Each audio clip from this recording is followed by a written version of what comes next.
Yo, what up, good people, man? We back on another Monday. The only spot you get authenticity and entertainment at the same time. It's your boy K. Mims, DJ J Dub, Brittany, Princess, Asia, and Lewis.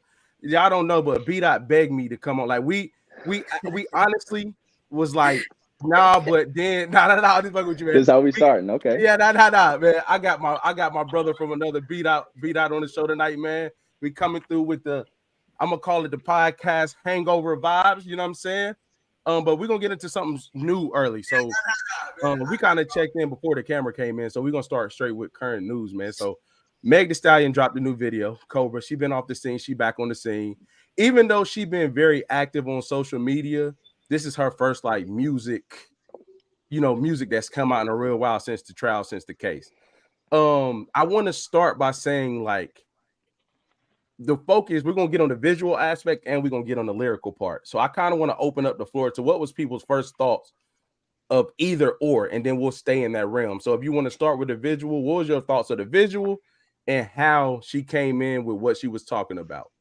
How did y'all feel about that? The visual is fire. Mm-hmm. Like I appreciate. I love like music, art, creatives and Mhm. creativity and stuff. And like the visual is just so spot on for like everything that she's talking about. Like it looks so realistic. Her body banging. Like it was just great. What did you get from it though? Not trying to be funny, because I'm still trying to make that connection myself. So I mean, the correlation with snakes, I'm gonna Yeah, I assume, do. right? Yep. Okay. So I mean, there was parts of the video where like the snakes were basically like the paparazzi. So I'm gonna assume that's like the media, us, like Mhm. everyone who was doing a lot of talking during this whole period in time of her life.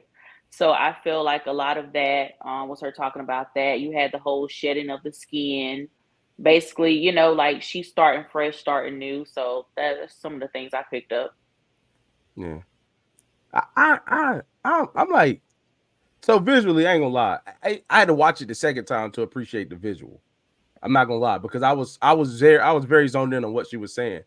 And ironically enough, I did get like the Land of the Snakes vibe. Like I made it through the Land of the Snakes. I'm facing all my demons type situation, getting through that. I got it. And when I say appreciate the visual, I didn't think it was bad. I was just more so not focused on the message behind it the first time I watched it. You know what I'm saying?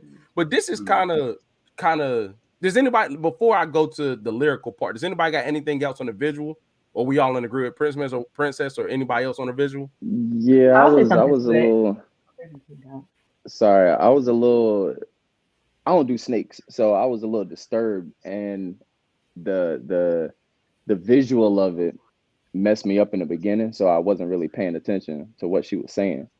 And Mm, then I tried to kind of let that go and I got more into what she was saying and kind of tried to let go of the visual. But like I said, that visual threw me off so much. And I only watched it once. So going back to watch it again, I think I'll be able to, I guess, appreciate it a little bit more because after I got an understanding after talking about it afterward, I get kind of where she's coming from and what she's trying to do.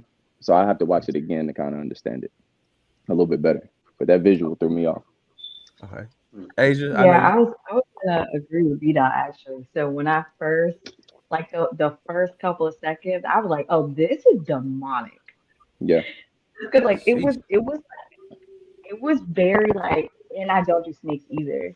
That was legit like the first thought I had. I was like, oh Lord, what's she about to say? Because I really didn't know. But because of that, because I was turned off from the visual initially, it forced me to then I actually had put my phone down and I just was listening to what she was Yeah. saying. So it forced me to actually hear her. And I'm really big on lyrics and everything like that. And then when I was hearing what she was saying, then I said, okay, okay, I get it now. And then I Hmm. was able to watch it. But the initial like that shock value in the very, very beginning, that was a lot for me because I don't do snakes. So For sure. yeah. It was realistic. It's like Yeah. slimy and oh, Yeah, appreciate you, Matt. Salute. My brother Matt said best pod on the planet. Appreciate you, bro. Appreciate you. Brittany, Jay, Lewis, any thoughts on the visual aspect before we get into the lyrics? Mm-mm. I thought it was good.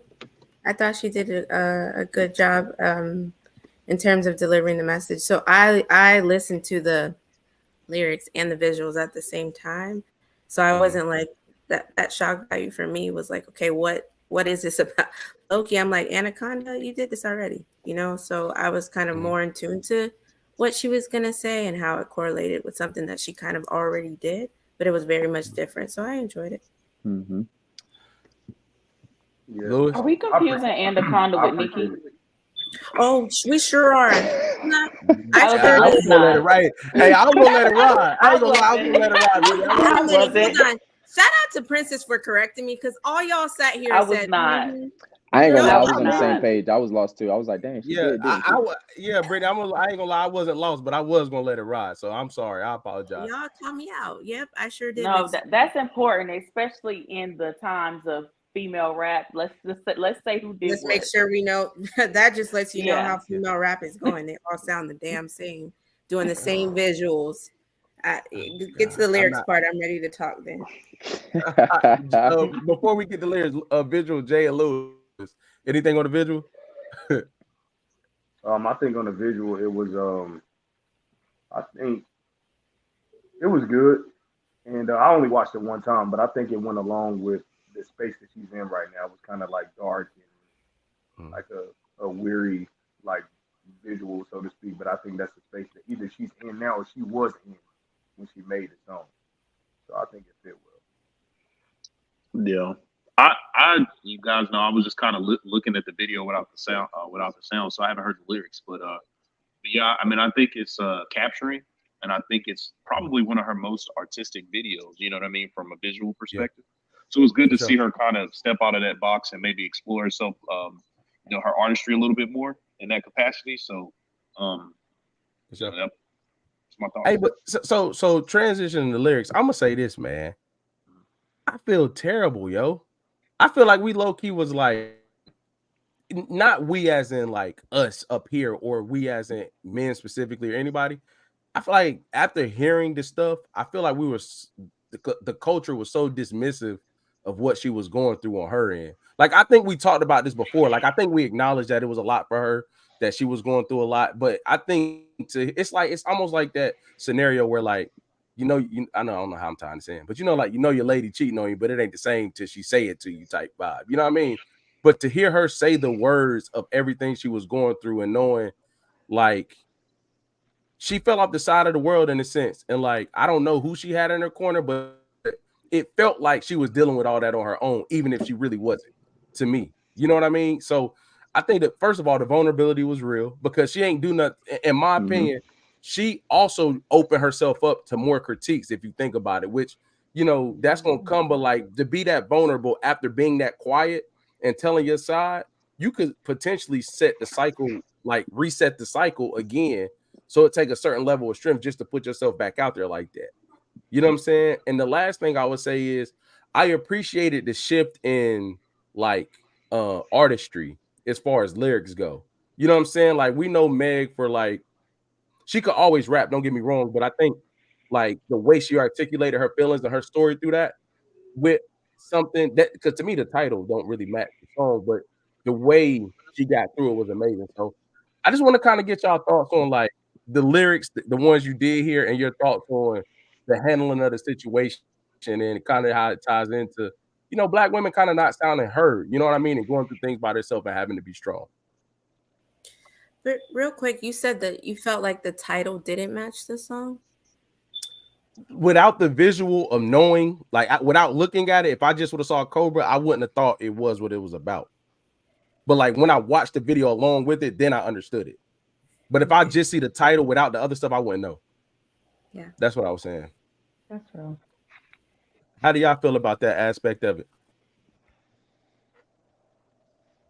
I'll say something. The therapist in me was like screaming because I'm like, she tried a lot of throughout the whole thing. She did not say much, number one. And so I felt like this was legit, like, as all the paparazzi, as this whole thing was going on, she was talking to her therapist or whomever, writing in her journal, and she was like, okay, now y'all listening. now can I say my piece? You know what I'm saying? And that was her moment to actually state her piece on everything that she had been experiencing. And it's crazy how like just the amount of mental health obstacles, things like she was not just talking about like grief and loss, right? She was talking about physical, like the things she was going through physically, talking about like self-harm, right? I was literally, y'all, I tell you, the therapist in me, I was like, oh, she checked that off. Oh my goodness, okay, she checked that off. Oh my goodness, did nobody do like a wellness check on her?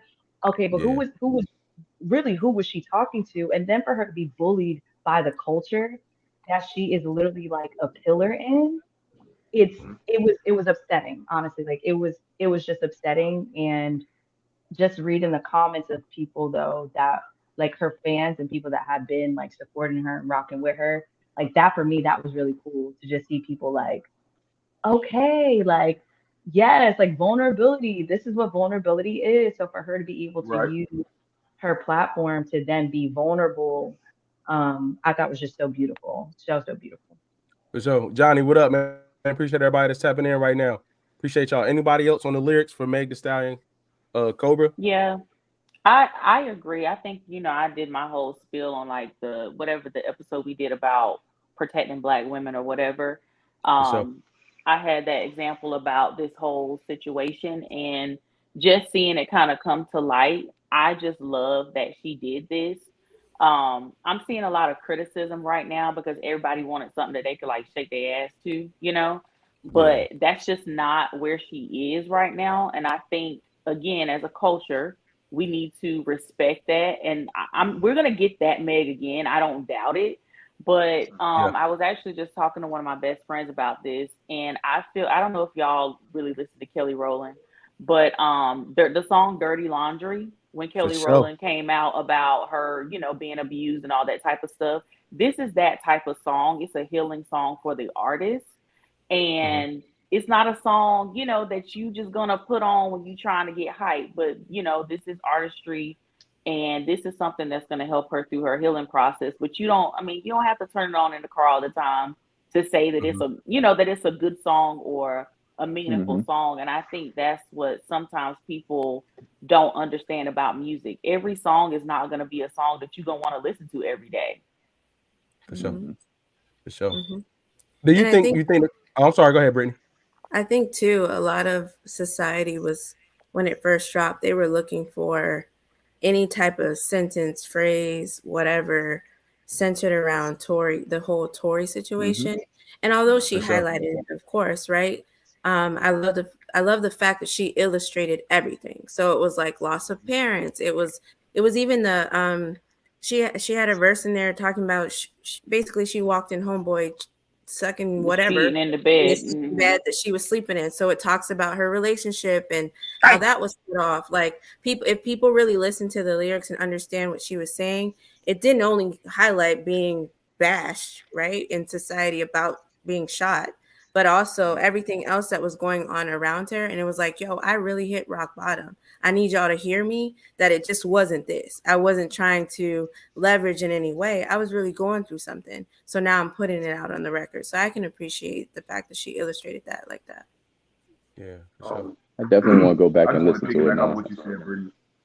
I agree with you 100%. I think that with this style that in this song that we got from Meg, I was very appreciative of because like when she referenced it in Rock Bottom and she also referenced, like bottling up all those feelings and emotions is not easy and also dealing with everything outside of that. But we also forget like she lost a couple of her close friends throughout this whole situation who were coming out with different things, dealing with a lot of things. So for her to overcome those. I was very proud of her. But I personally think that a lot of artists, and I think Meg stepped into being like a full artist in this song.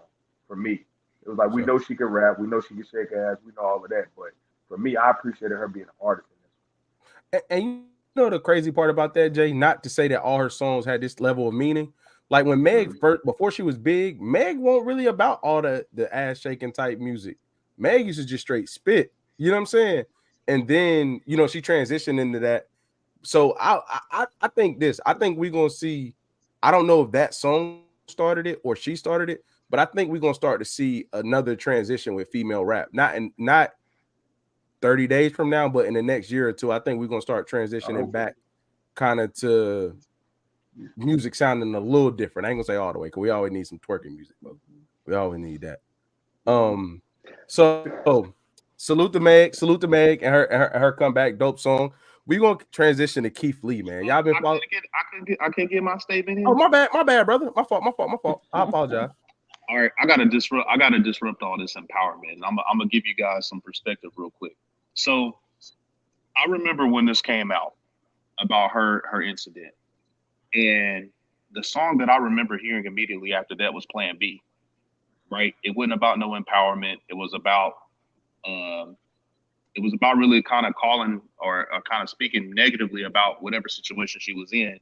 And I think that she didn't get the sympathy from my perspective is because her music at the time reflected kind of condescending men or playing men or taken from men. And she probably didn't get the sympathy that she deserved. You know what I mean? And I've seen that happen in another instance. I don't know if you guys know, like with Nelly, when he came out with Tip Drill, and then like women empowerment really came against him. And he talked about how he had a sister that was suffering from a disease, and he held a benefit in her honor, and they boycotted it. Right? Women boycotted that event because he had put out this video demeaning women from their perspective. And he didn't get the sympathy that he was looking for in that moment because of his art and the way he portrayed himself.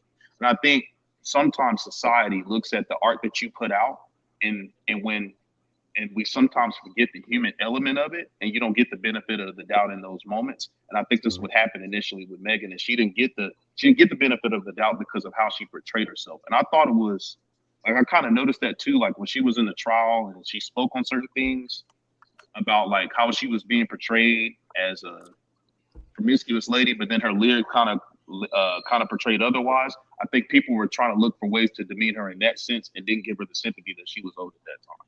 So I think that's why it kind of played out the way that it did, wrongfully or not. But I'm glad that she was able to really express herself in this moment.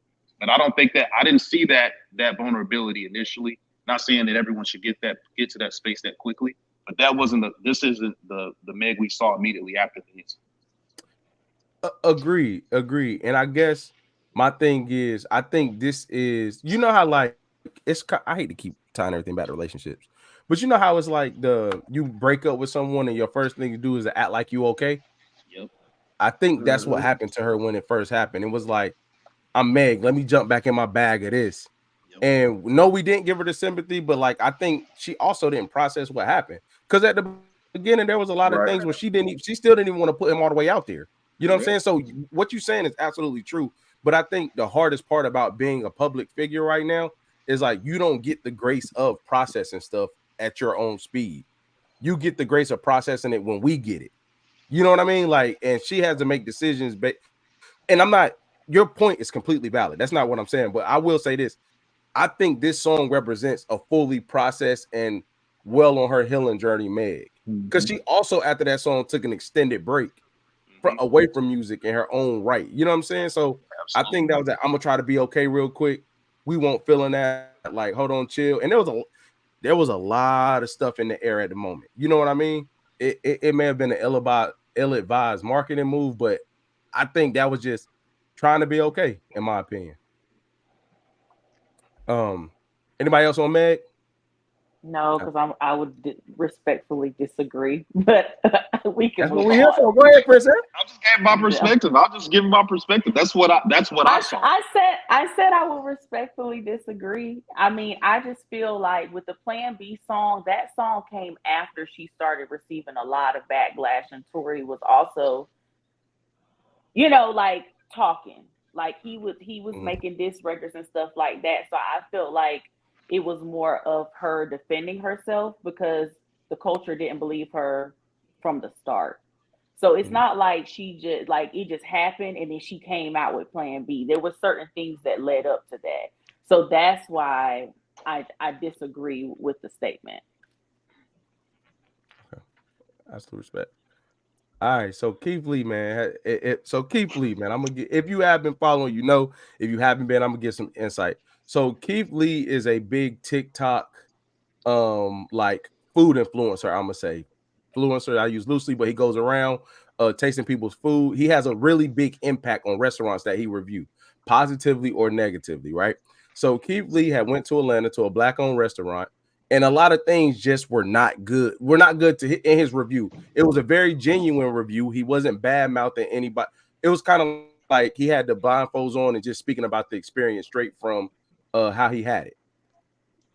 I'm going to use Chad Ochocinco because I think that was one of the biggest conversation points afterwards. Was he was saying how, like, when you have that type of platform and you grow into having that type of responsibility, like, he shouldn't have badmouthed a black-owned restaurant publicly, because he was saying it was hard enough to keep a business open. Like, all this stuff that happened, you could probably tell them, privately, but to put it on the internet and have people not going there, it's already hard enough for that business. He didn't really care for that. So in that scenario, and please ask questions if need be, how do y'all feel about not only that situation, but a deeper conversation about when we platform, do we owe it to black businesses to hold them to the same standard? Do we owe it to them to help them behind the scenes to only bring positive exposure, not critique them? What is our responsibility when it comes to that? Once you build a platform and from something, and you can have that type of impact on business.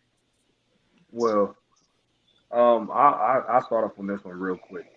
The Chad Ochocinco comment or whatever, I look at it like this.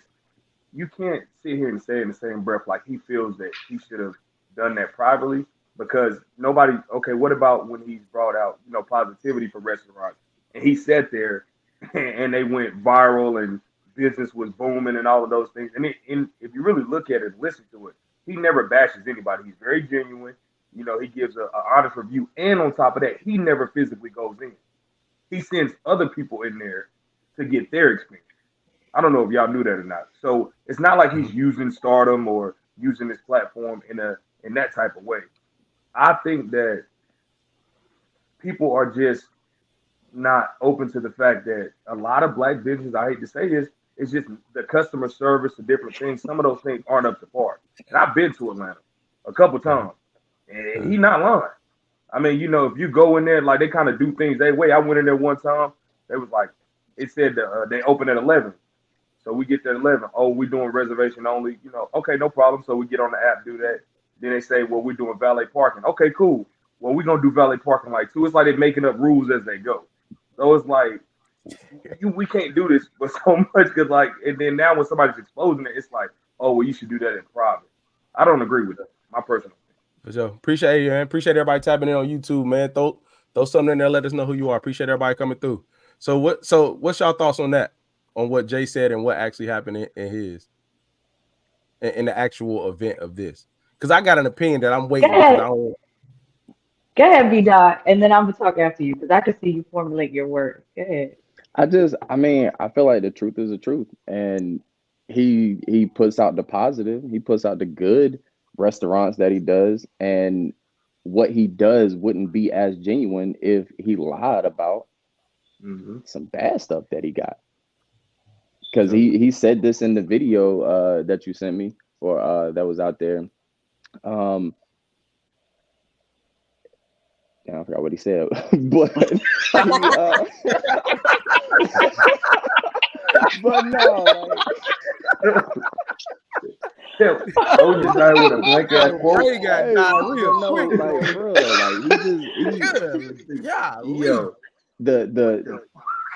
You can't put the good out without the bad, and I feel like we like to hone in on negative stuff.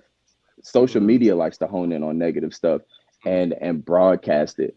Ochocinco made it bigger than what it would have already been by doing that video. So he added fuel to the fire, to be honest. Yeah. I don't think there was anything wrong with giving a honest to God feedback. It's not like the restaurant told him, hey, please come in here and do this review for me. I'll pay you to do this. He bought it. He did it for free. This is what he do. Take that feedback and change some things. Okay. All right, Asia. Okay. A couple things. Get 'em. To your question, Keenan, what do I think the responsibility is? I think the responsibility for anybody that has a platform is to do exactly what they say they're going to do. Okay. Period. Right? So Keith Lee has said from the beginning, mind you, he didn't just become big. He's been huge, right, for a very long time. And I'm not a fan of people now just saying just because this one particular or these couple particular Black-owned businesses, because if you look at the history of businesses that he has helped, a lot of them have been Black-owned, right? Like if you look at the trail, he's helped a lot of Black-owned businesses. So the argument of, oh, the Black-owned business, like, yeah, well, he's helped a lot of those, right? The second thing is he says from the beginning, I'm going to give you my honest feedback on these particular on this particular thing. I don't want to be treated any differently. I want to be treated like the average person, because the average person is who is going to be coming into these restaurants to eat, to get the same experience that I'm saying that I got, right? Sure. So he holds himself to a particular standard.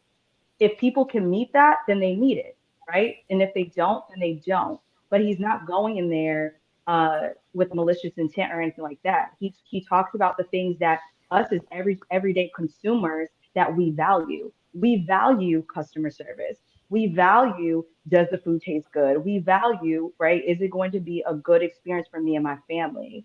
And so he has a certain level of criteria. He has just his integrity, to be honest, right? And all these different things. And so, and one of the points also, a lot of times these businesses, they are aware that the internet just loves this man. So they do invite him to come into his space. I mean, into their space and into their businesses. So for me, I think that Atlanta, culturally speaking, food culture wise, everybody on the internet has been saying it. It is exactly what everybody already says about the food culture in Atlanta. Yep. It just got highlighted. And then with Ocho Cinco, he got checked by his own daughter because it's clear that he took one video, maybe a couple, of this man and then judged him based off that. I don't think that he had any actual knowledge of the intention, the what Keith Lee is about. Okay, for sure. Anybody else on that? Princess Brittany? Lois? I don't know the man, so She went Kiki I Palmer don't on know him. So, hey, but Princess, let me ask sorry this to real this quick. man. As a known, like, I know you're big on your restaurant tip, right? Did he say as a known? What? I was about to say as a known foodie. I was about to say as a known foodie to us. I didn't know if that was public information, so I was going to that's why I switched it. Yeah, come on, Ocho. But what I was saying is, like, so how do you feel in those instances if you go somewhere that you didn't have a great experience? Like, not saying that you get on the internet about everywhere you eat, but like for somebody that's really intentional about restaurants, like how does that fit into how you see things? Do they get a second chance? Do you share that with people around you? Or, like, how do you handle that being a known? I keep saying known foodie, but that's to us. My bad. I definitely share it with the people who I know. Like if somebody asks me for a recommendation or something like that, like I'm gonna give them my honest opinion, but I'm also gonna tell them try it for yourself. You know, and it really depends on what's bad. Like if it's the customer service, it could have just been a day, you know, like it could have been the waiter or the waitress. But if I felt like the food was nasty and I ordered multiple things, then like I'm gonna be honest about that. If I feel like the food was overpriced for what I got or the portions were super small, I'm gonna be honest about all those things. For sure. Lewis, what about you, brother? How you feel? Yeah, so I kind of feel I got a few thoughts. I actually been to Atlanta Breakfast Club. Okay. So I went this year, and I tell people about it. I kept telling people to go. I thought it was weird, man, because they did have some different rules. They don't serve like water in a cup. You got to buy like this $5 box of water each time you get water. Like they hand it to you as $5. It's crazy. But you know, it was a good experience. I actually liked the food. It was really good. But as far as the responsibility, I think I do feel, and the older I've gotten, I've kind of changed my thoughts on this. I do feel like we have a responsibility to take care of one another as African Americans, being a minority. I do have that sense of community. You know, I do feel like we should do that. But how we do that is by telling each other the truth, right? So I think we should tell each other the truth, and when there is opportunity, when we do need to maybe change our behaviors and our ways. But I think it's ironic that Atlanta culture, right, doesn't like what's being done, but yet we still go and support these places. So is it really that bad, right? Because if we don't like what we're seeing, then those places would be out of business, and those places are not. So what is it that we're really, what is the real issue here? Are we condoning this behavior because we choose to go and support it, right? So, but I do feel like if it was me, I think in the way Keith Lee operates, he operates in full integrity. Now, I wouldn't recommend him changing how he does it, but I do think if it was black, I would probably, hey, bro, like, hey, I was here. This is my experience. I'm going to post this. I'd probably give them a heads up, give them an opportunity to kind of know what's coming beforehand, and instead of them being blindsided. That would be my only adjustment. Yeah, for sure. So, and I will start with that too. Like, I think what he does is absolutely fine. I think he's grown it on being authentic and really giving good reviews. You know what I'm saying? I think the thing is this. So I don't know how new or old. Does anybody know how new is that place, Lewis? New or old? How long has it been around? The Breakfast Club spot. Atlanta Breakfast Club's been around for a minute. It's been around from what I can see, it's at least 5 years old. At least. Okay, so the point I was about to make is I think there will be a little responsibility behind the scenes if it was super new, knowing you have that level of influence, because I think like this, right? With anything new and we come into a new space, say younger than 5 years, say 1 or 2 years old, and you got influence, there's a lot of things that in the restaurant world that like you got to fix. You learning as you go. So if it could be detrimental, because I'm gonna be honest with you, like Lewis just said, I don't think his review for that specific place is going to be detrimental either way. Like, I don't think they're going to stop going there. However, if you were able to go to a place that if you said that and it could potentially put it in a hole or make that place not be able to get out, then I think it's kind of like, hey, look, bro, look, man, like these are the things that can't happen. I'm a really big foodie.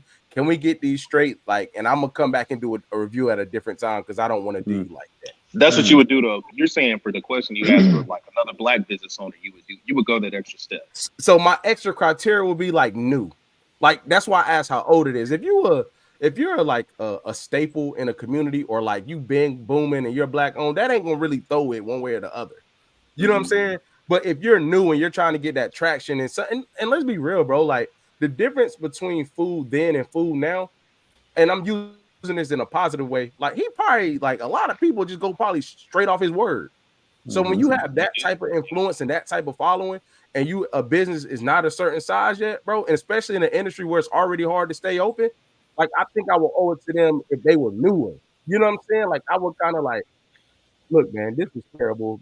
This probably need to change. I'm gonna come back another day unannounced, and I'm going to give you a real review, but I'll probably give a time frame if it was new. If it was new. I think the thing is that I hate about this situation specifically, that I don't think Chad Ochocinco was really getting at him.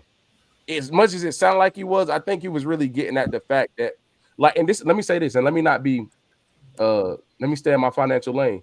Chad Ochocinco is also gonna get experiences that none of us get first. Right. But so when he comes in and does things, I think where he's coming from is from a good place. But like, bro, we not leaving. Well, let me speak for myself. I ain't leaving no $5,000 tip. So when you say the words you say, I think Princess said this too. I don't know if this was a show or chat. I don't know, but like she talked to, like, when you're not living a certain life, that's not how you operate. You remember, like, we don't operate like Chad Ochocinco. So like we're not going to experience stuff the same way he does. You know what I mean? And I think a lot of celebrities could have been celebrities so long they don't realize that normal people ain't gonna get the red carpet laid out when they go places like that. Well, and another thing is, I mean, I get what you're saying about the new business thing. That's cool. But I think that takes away from his authenticity if he went the extra mile of sitting there going, saying, hey, by the way, I want to come back and do an extra review. Because you got to think about this. This guy's physically not going in there. So he's sending other people in there, which means that if everybody is about customer service like you're talking about, you're supposed to give this experience no matter who it is. He's upset because now when he's coming in, and now you see the influence and the impact that he has, now it's like, oh, no, we're not closed. We're open. So then where was the customer service before you saw who was coming in? If it's really about the customer experience, if it's really about the business, it shouldn't matter who it is. It's like the show Undercover Boss. You never know who you're working with who you working beside. So you need to address it as such. That's what you train these people for, because you never know. So I don't think he should change the way he reviews them because it's an honest review. AJ, But do you not? AJ, you standing on business. I'm standing on business. But do you guys? But Hey, let me tell you, if you go somewhere with him, if you want to make him hot, let that customer service be bad, boy. Hey, you already know I'm not playing with that customer service. I can't take it either. I cannot stand it, boy. Yeah. Hey, do y'all send food back? Do y'all send food back? I definitely send food back. I don't. I mean, it depends on what's wrong with it, but yeah. Oh, y'all send food back? Like It's all about how you send the food back. But I'm definitely like, some people hate going out with people who will send their food back. Why? If I'm paying for my food. Right. But I don't have to be rude to the waiter or waitress. You know what I'm saying? If something's not right, I'm gonna say it. Unless, are you gonna pay for? Are you paying for it? Damn. Yeah. If I'm hungry, I'm saying if I'm paying my money for it, then my food should be right. That's what I'm saying. Right. So I feel like as long as you politely ask for your food to be corrected, then send it back. So wait, you asked that rude. you asked that like you don't send your food back. Who? Me? I definitely do. Nah, Keenan just out there eating mushrooms, even though he don't like mushrooms. Hey, I'm gonna be. He's just like, nah, it's cool. I'm gonna be honest with you. Yeah, I will, but it gotta be like a real bad off. For instance, I give you an example that everybody like, hell no, definitely send that back. Like, say if the restaurant's super busy and your food come out and it ain't the temperature you want, like if I can rationalize why, like, damn, bro, there's a lot, it was off. I'm just not that guy. You know what I'm saying? Like, and also I will say this. I will probably be more likely to send it back based off where I'm at and what I'm paying. Like if we in a regular smuggler, like I ain't gonna say no names and sound like, you know what I'm saying? We just going out to eat on a Thursday, it ain't nothing that deep. I'm like, bro, it's whatever. Like, I ain't about to trip on this. But if I'm going somewhere that like, oh no, I'm swiping, like, oh no, bro, that joint better be what I thought it was supposed to be. You know what I mean? And honestly, my wife is like even though she like to send food back, I end up having to send her food back. She like, hey, like she say stuff like she'll be like, yeah, this ain't what I thought it was.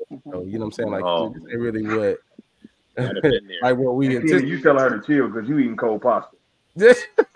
Hey Jay, you know what I'm saying? I warm it up when I get home.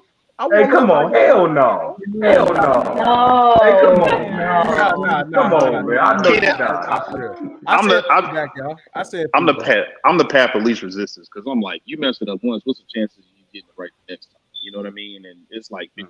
But what I wanted to ask Kaden, and I think what was the debate of from what I had seen, how much responsibility do we have community-wise when we are doing our job or we are doing things that we do? Because I think that applies to any industry. What's the sense of community and what it is that we do? Bro, great question. And I can answer that, bro. I think this, Lewis, I've never been a fan of if that's your first experience, unless it was just terrible with anything. I'll give you an example. I'll give you a really good example. My clothing brand, right? And I'm just going to give you an example. The picture that was posted had a highlighter yellow Born to Win on the chest, right? When I shipped it, it was just yellow. Me not thinking about it being, even the word said yellow. It didn't say highlighter yellow in the description. When the person got it, it was like, yo, this not highlighter? Like what, bro? You know what I'm saying? And I was just like, in my mind, I was like, it says yellow. And then I put myself in them shoes. Like, okay, you look at the picture, you may not have read it. That do look a little brighter than what the actual yellow was, right? So if that person, I also think it was about my approach. So when I came back to them, I was like, look, I understand, woo. Matter of fact, that one's on me. I make sure we send this other one out, right? So I think, Lewis, when the behavior becomes repetitive and people keep doing the same thing is when it's like, okay, like if you see a business that's always getting blasted on something all the time and they're not really adjusting, then I think it's time we don't have that responsibility no more, right? But I also think it comes down to this. I'm like, I don't want to be 2 for 2 with crazy comments, but I'm gonna go here. I also think people are more critical when their support is coming from a place where it's not coming from a place of abundance. You understand what I'm saying? Like if you're pulling money that you maybe shouldn't be spending, and you spend it on something trying to support, and what you get back is not what you wanted, you're more likely to be super critical of that. What is it?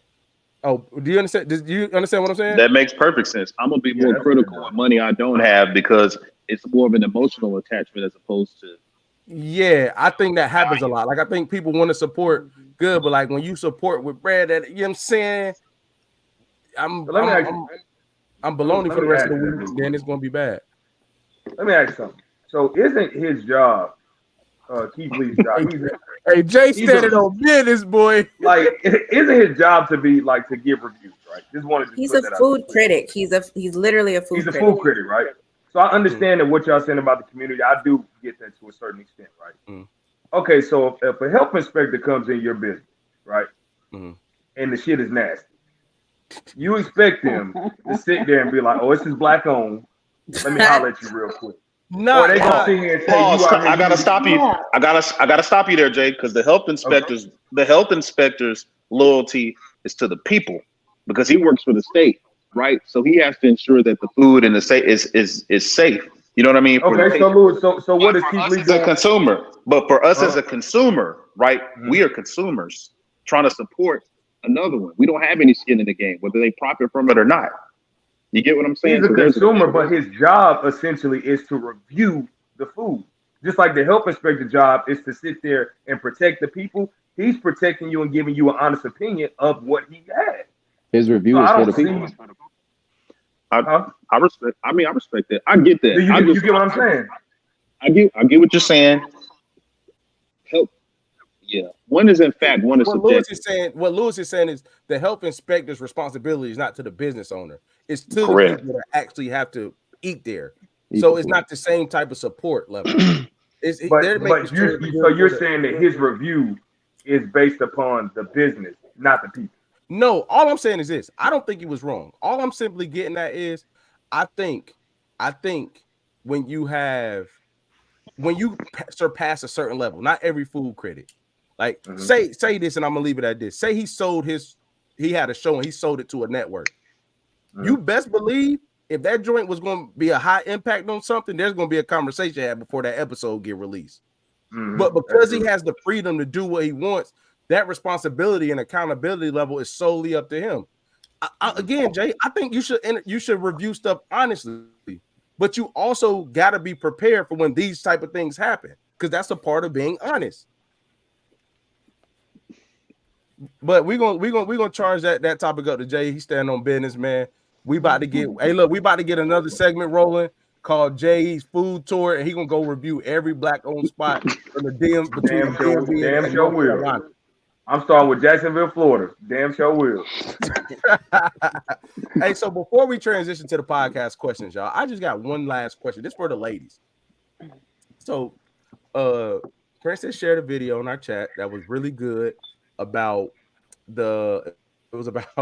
how a lady. Remember the video that was speaking about like the women making money, and then dude was like, yeah, if you would bitch with the money, then that's when we hate it, and then everybody was in an uproar. God, yes.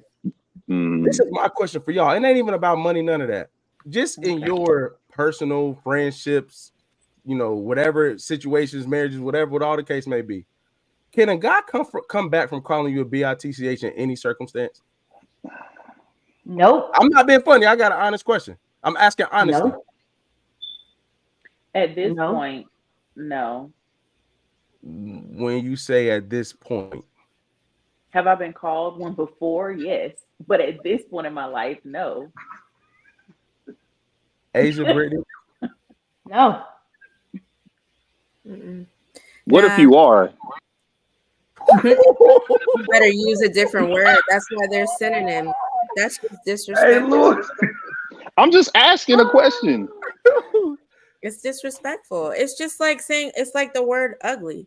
Like you're ugly is mean. It's disrespectful, but there's other words. There's synonyms to the word that you can say to tell somebody that they're unattractive or not cute.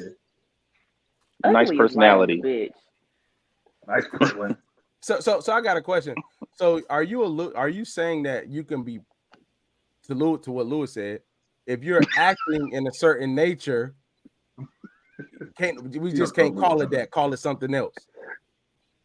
Yeah. Okay. All right. Asia, I just heard no and no run up behind you. You said no, but can you tell me why? Hey, it happens every day. That's self-explanatory. That's my response to that. Oh, okay. You know, some people be like, "Yo, you pissed off? I was mad when I said it. My bad, babe." Some jokes like, "My bad, girl." You know what I'm saying? Y'all better not be like that. And then he call you that after 10 o'clock with the lights down, camera on. Y'all okay with it? Asia, are you so passionate about this? Because, and I don't condone calling people that. I was just, I'm just asking questions. But you carry yourself in such a way that for someone to ever call, like, I don't think you would do anything. I don't think you would ever do anything that would even condone or legitimize someone even saying it to you. It seems like you're so calculated in what you do in your approach that it would never warrant anyone to even call you out your name anyway. I really appreciate that, Lewis. Thank you. And that's really for real, because like that's how I feel that way. Like for me, it's I'm passionate about it because my like response in my physical form and all that stuff is like the audacity. Like the audacity for you to belittle me. In what context, in what world would you think that that's appropriate? And then for you to then think that I would just sit there. For them to allow you to then call me something like that, that's really weird. Like that's weird. That's weird. Oh yeah. Okay. At your grown behind age, how do you swoop up to call somebody that and then try to say sorry? That's odd behavior. I agree. That's how I feel about it. Yeah, I agree. Princess, who called you that? hey, because that at this point we're saying a whole lot. Yeah. At this point, but yesterday. No, not yesterday. No, I'm just. Oh man! Hey, look, we waiting on Lewis' question. Go ahead, Princess. What? We waiting on Lewis for you to answer Lewis' question. I'm not answering it. Oh, okay. I was just saying, man. I was saying what was on tonight. I said what was on tonight a little bit. You're saying just a little bit. That was a legit question. Over the airwaves.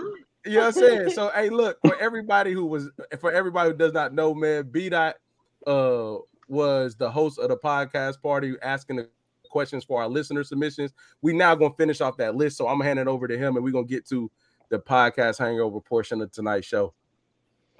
All right, John. So we got a couple questions left over from the crazy event we had on October. I just said that, B-Dot. I just said Hey man, you ain't the host no more. Let me rock. Yeah, right? Stop acting like a. That was good, Jay. Jay, quick with it. All right, so the first one is, can you recover from a friendship breakup 100% and have the same trust when you come back? Damn. This one close to home for me. Huh? I said, this is where we're starting? Wow. I know, right? Yeah. No. Damn, that's tough, y'all. That's tough. It was, bro. Yeah. I'm not, because when you say breakup, like, so I'm gonna get. Oh, I'm sorry, Brittany. You was about to speak. I apologize, Brittany. No. I was just saying no. Go ahead, Keenan. You were talking. So it's for me, bro. Breakup is a bit aggressive. You know what I'm saying? But like, I think you can. You know what I'm saying? I think it's easier in friendships than it is in any other relationship, siblingships, partners. I think it is because I think also if y'all really friends and got to the point of like if y'all really locked in and got to the point of not speaking, like, and that's like, but that's like, I know, but like you and I we went a period without speaking. Me and Jay went a period without, you know what I'm saying? But it's like to say that we never could regain trust. I don't think that's like, I think it's the same trust, like the same trust as before the breakup. I think I think you can gain more. Because I think once you get through the initial, this one with Asia's face. No, Asia. Asia like, boy, to don't answer keep your talking. question, yes, man. You know what? I'm done, bro. To answer your question, yes, B-Dot, I'm out. Louis, stop doing that. Only So place so you I get didn't see lying the and no face, but entertainment. I She didn't see the looked, face, but hey, she looked perplexed. Who? So, Asia, you gonna go okay, next? why so? Yeah, Asia, go ahead, Asia.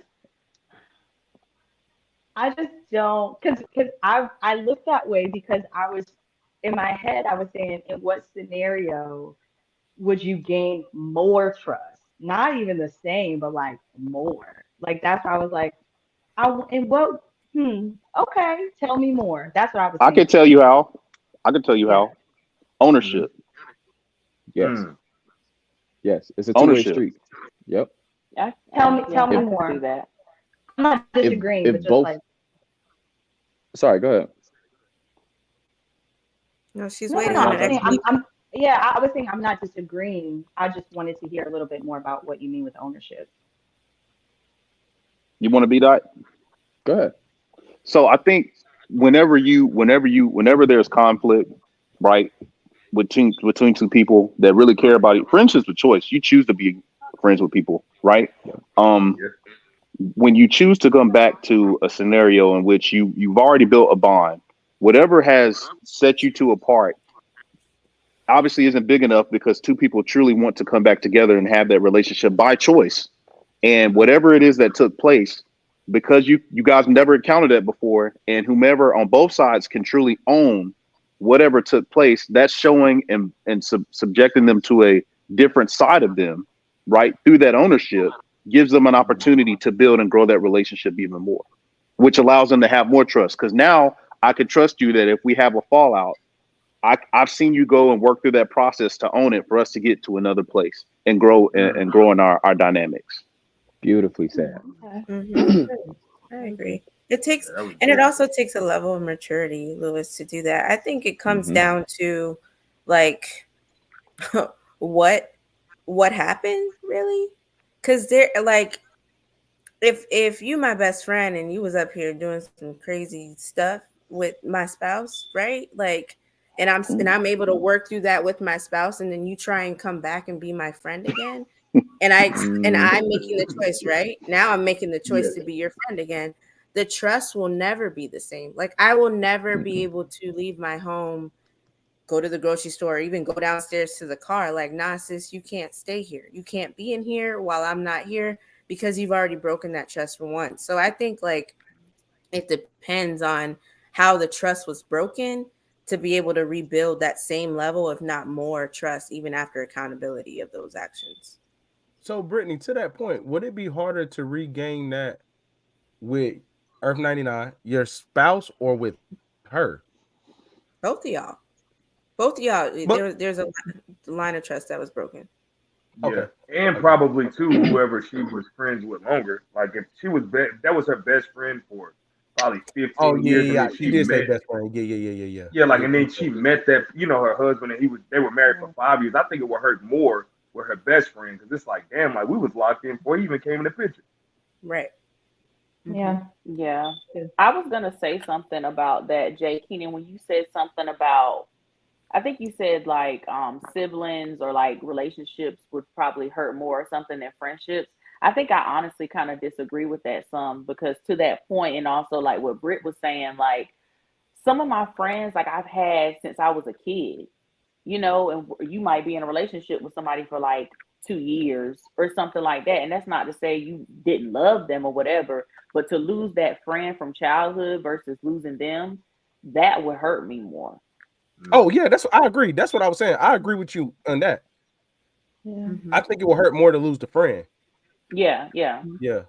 And I think it's because of what Lewis said. Like when you choose somebody to create bonds and to make intentional time for, that's like siblings or family members. You can't choose them. So you got to go to the holiday where everybody at until you can make your own. You know what I mean? So like for people that you create spaces for, that is, you know what I'm saying? And like I honestly feeling this the older I get. I'm actually glad that like every I don't know if this is a good thing.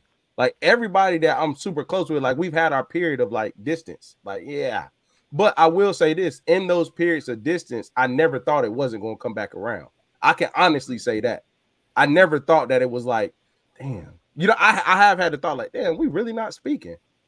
But I never had a thought like, man, fuck that, I'm out. You know what I'm saying? But and I think that's just a testament to like, I say this all the time. Like, if we are the people we say we are, and we really created what we say we created, even if we come back around for closure, we got to come back around. You know what I'm saying? Because I believe that's very intentional in creating friendships and brotherhoods like that. And if we close it out and it's like, bro, you know what I'm saying? Because I got people that I love and care about that I don't speak to, you know what I'm saying? But like, if that closure conversation ever came back, like, I definitely have it. Because I still believe in the space we created once upon a time. So, Keena, are these like, when you say like y'all went through a period without talking, is it because there was an issue? Or, you know, like sometimes like people may like move away or something, No, you know, or you went off to college. Okay. You know who you talking to, Princess? Yeah, these are problems. Yeah. You know who you talking to? Come on now. Yeah. I was asking.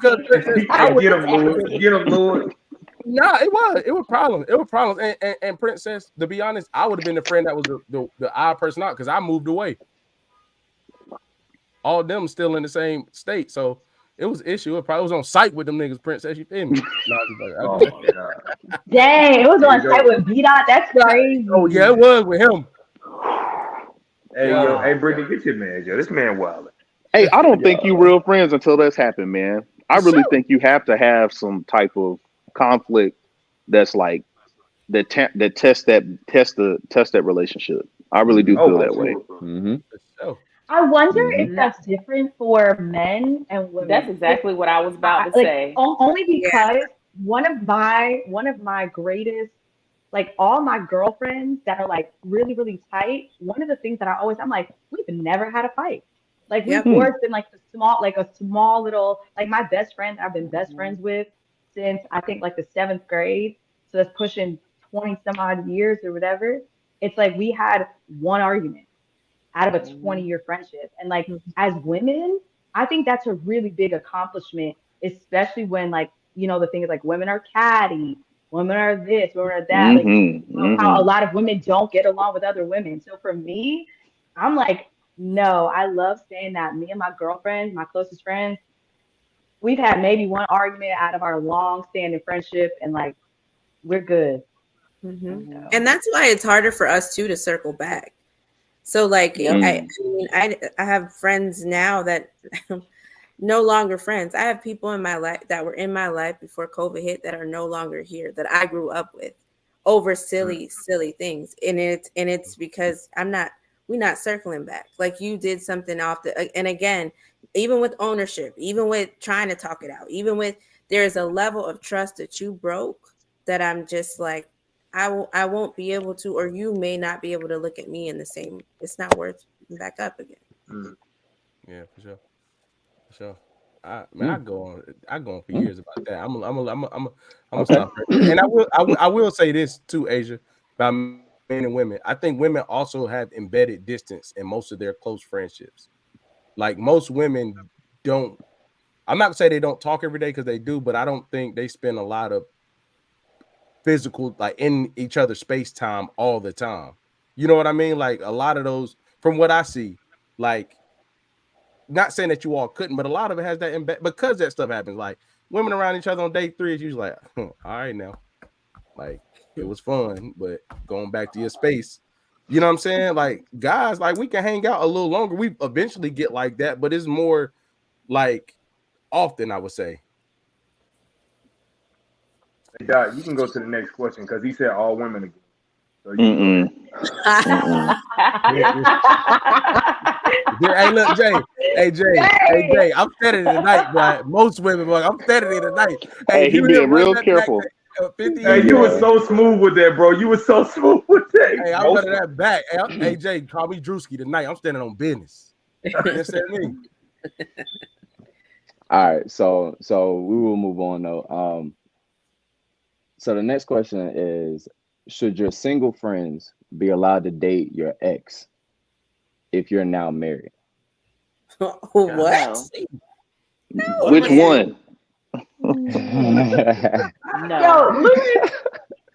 Yo, that's aggressive, yo. Nah. Man, No, that's I not think it's aggressive, or the no, that can't happen. Go ahead, B Dot, and then it's the allowed part for me. Like y'all both grown. I can't allow y'all to do nothing. After y'all do it, I can make it a decision whether, we stay cool or whatever. But like it's the allowed part. You're not gonna tell me who I can and can't date. you're That's not just allowed. me on that aspect. Nah, you're not allowed. Yeah. You're not allowed. Yeah. How you gonna forbid an adult? Yeah. You're not allowed. I mean, I just think at certain levels to certain shit. For me personally, I would feel like, my personal opinion, I would feel like, hot damn, you must have been plotting on this when I was with her. Yeah, bro. Yeah. That's because you That's told my her. personal opinion. Hey, you told homeboy what she was doing. He was like, I'm about to go see Yep, about that. you're right. That's why you keep your damn mouth shut. You're absolutely right, Louis. You're absolutely right. It's like I'm gonna be like, it was terrible. That's code. That's like girl code, guy code type thing. It's rules. When you enable rules, that means you're not allowed to do something. Rules at the pool says no diving. That means you're not allowed to dive in this pool. So as a girl code standard, right? You're not allowed to date my ex. No, adult or not. If you choose to do that, you broke a rule. Therefore, Brittany, we're no longer How friends. many times you seen There that you go, sign and right. dived in anyway? Huh? How many times you seen shallow water, don't jump in, Right. and you You jumped gotta in live with the anyway? consequences. That's because it don't say jump, it says dive. Thank you, Princess. But Clear there's a it difference. up. So, hey, look, I'm gonna be honest with So you. what that mean, I Princess? It just don't said- mean I- date. It means just. So how many times did the sign say Dive. dive and you dived in anyway? I ain't going that shit. I'm not doing it. I ain't doing it. Y'all ain't catching me Semantics. tonight. Semantics, I ain't man. doing it. Ooh, I'm about to Hey, how many times you seen dive that in. sign? How many times you seen that light turn yellow, about to turn red, and you kept going? How many times you see that don't dive, but you dive in anyway? How many times that don't happen now? Okay, but there was a consequence to suffer after that, if any. Oh. But that still doesn't mean that I was allowed to do it. You're not allowed to do it. That's the rule. Okay. All right. Boom. What if you find out that your single friend and your husband kissed before y'all got married, and it came out after the marriage? They was kissing in the mouth. Okay, best man. That would be dangerous. Then, The no. best man. He Okay, just gave a best plot. man. That wasn't no kissing.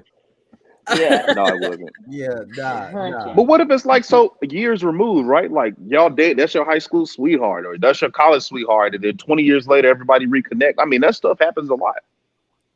I think it depends on if you knew that was my, like you said, college or high school sweetheart. That ain't a girl I just messed with before. If you were there when she was there and you know how serious she is, it's still something's broken between us at this point now. There's a consequence that has to occur, and that's probably going to be both of y'all are done. I don't have to deal with neither one of y'all. But doesn't that mean that you would have to care? I'm sorry, Kenan, but to care about what your ex does, to me, that means you'd have to have some type of attachment to them still, in my opinion. I care about what my friend does. I thought you said your spouse. I thought No. you said spouse. He said a single. Should your single friends be allowed to date your ex? Your after ex. you married? Yeah. After I'm married, I moved on. Friend. See what I'm saying? I don't care. Like, I have no attachment to what my ex does because I'm married. You know, I got to deal with this lady. So I don't have any attachment to them. You know what I mean? What about your it's friend? not about the ex. It's about the friend. Right. So I don't give So you cool with your homeboy dating your ex? Me? Yeah. Yeah, I don't give a shit. Louis, Not at this point. Man. Louis, bro, man. not hey. Come on, man. my hand to God, I would not care. Like there's no way, and I think there's levels to it, right? Yeah. There's a difference between someone that's just like I hang out with her. You know how sometimes you have friend groups, but you and that person ain't really friends or whatever. Yeah. Like that's a difference because we're not really friends. We more so hang in the same circle. Mm-hmm. But if that's like my best friend, ain't no way you dating my ex. Why does it matter? Bro, I think it's about. I'm sorry. Go ahead, Princess. that doesn't even make sense to me because what are you gonna do? You think I'm gonna go to you and my ex's wedding as my best friend? That sounds silly. Louis, I'm gonna be the maid of honor. Yeah. My ex. Hey, Princess, I think you would show up. Stupid. That's stupid. You said you think I would show up. No, I wouldn't show up. But that would be crazy. Maybe I'm looking at it in my situation like for too much. Maybe I can't put myself in other people's shoes to know. But so, Louis, the first thing I'll ask you: do you have a lot of single friends? No, not really. So I think that's probably why. Like I give example. I would like with Beta. I don't mind if he would date my ex. He could do that. Like, you know what I'm saying? Like, that's fine with me. You know what I'm saying? Like, if he would. Nah, bro. Nah, bro. Like, that's completely left. Like, come on, man. He's so childish. He's so Come childish. on, bro. Come on, bro. But doesn't that mean So y'all keep talking about the best friend? But that if for you to care, that means you have to have some type of attachment to this person. It's not the ex. No, it's not the ex. No, it's like not. It's not about the ex. It's the principle and it's the loyalty. Yeah. It's betrayal. And there's no way that you would cross that line. Like, it's no way. Not especially if you best dated friend for a long time too. Like, how many nights I was coming to your house crying on your pillow about this nigga, and then it's like, I don't marry children or not. Like, you went and picked all these damn people in the world, and you chose him. Why? Like, that's what stupid. if it was organic? What if it what if it was real? organic? Like, it just happened. You wanted to cry too, had a Ricky. connection. You wanted to cry too. He was like, yeah. I want to see what if the that's is the about. case, then you made your choice. Like, if it's that organic and you want to be with that, that's fine. But then you made your choice as far as where me and you stand. Absolutely. Because that's the end of that. Like, Wow. that's the I end of kind that. Come on, Asa. Come on. I got you, Lewis. Yeah, I kind of am with Lewis on this one because Lewis, I got you, bro. I'm listening. Because what he's saying is true. Like, there has to be, it cannot, I don't think that it's realistic to say that you have no care about this other person. Yes, your friend is a part of it, obviously, but for you to be married, like, you have a whole life, and then you're saying that, so that means that this other person was not your person. Like, it was not your person. Who says that the breakup had to be traumatic? Who says that it had to be anything but? It could just be y'all were not each other's person, right? And so let's just say you move away, you live your life, whatever the case may be, to be that point. Maybe it did happen organically. Maybe this was somebody that you dated in high school. Maybe this was somebody that, whatever the case may be. For me, I sincerely believe what Lewis is saying around you still have to have some attachment to this person to then say, I married another person, you are not my person, but other people are forbidden from being with you. What if that's your friend's person?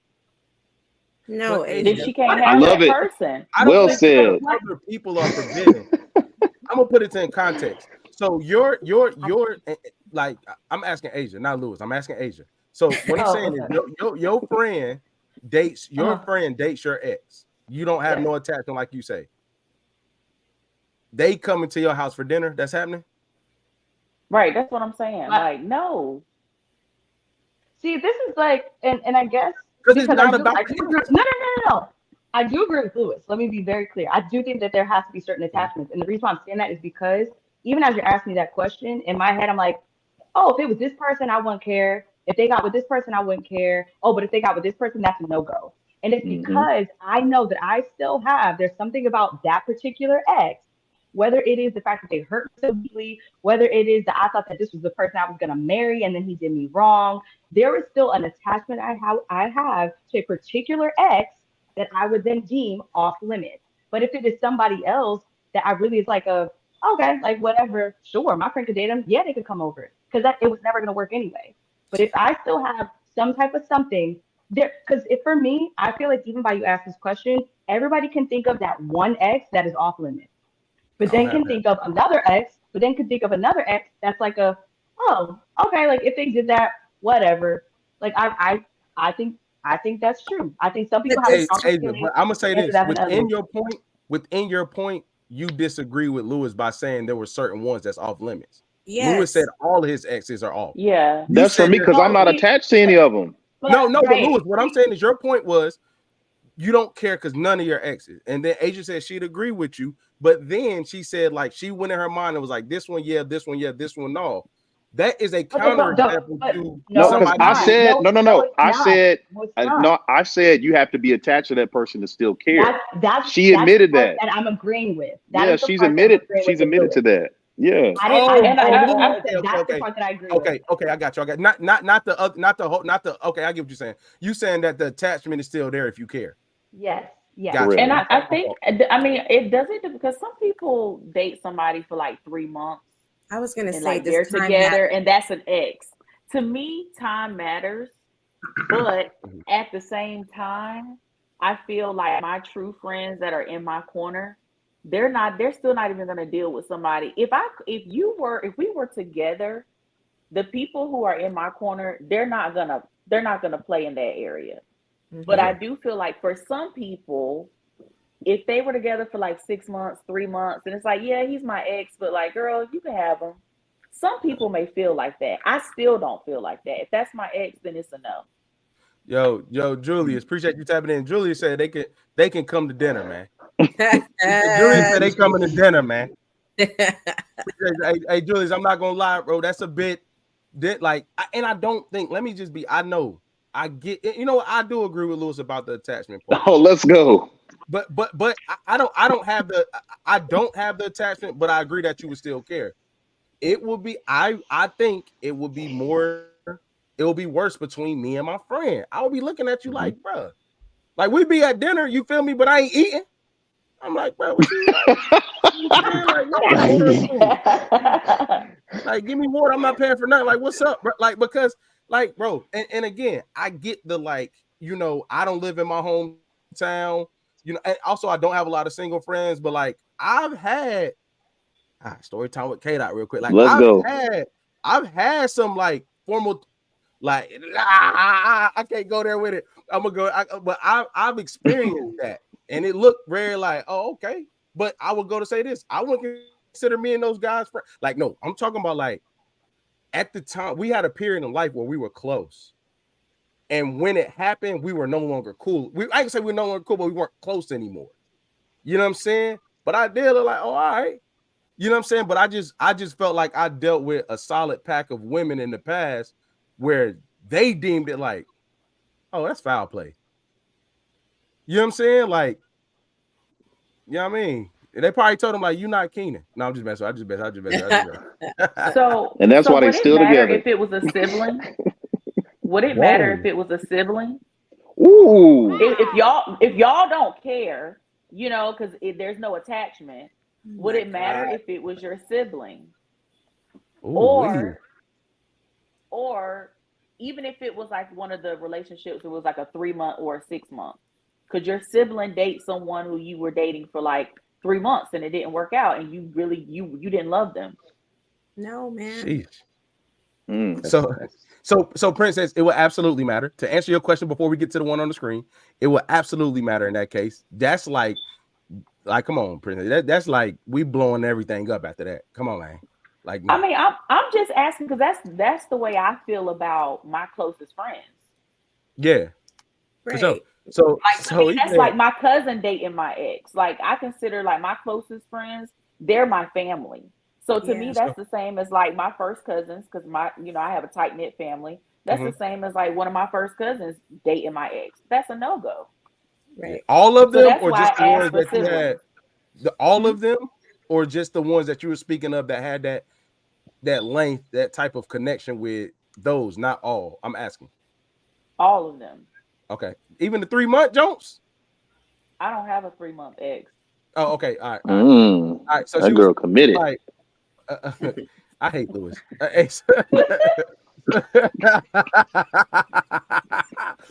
so he said, what if you were the person that cheated and your friend was willing to treat that person better? Charge it to the game. If you cheat, you don't got no more rights.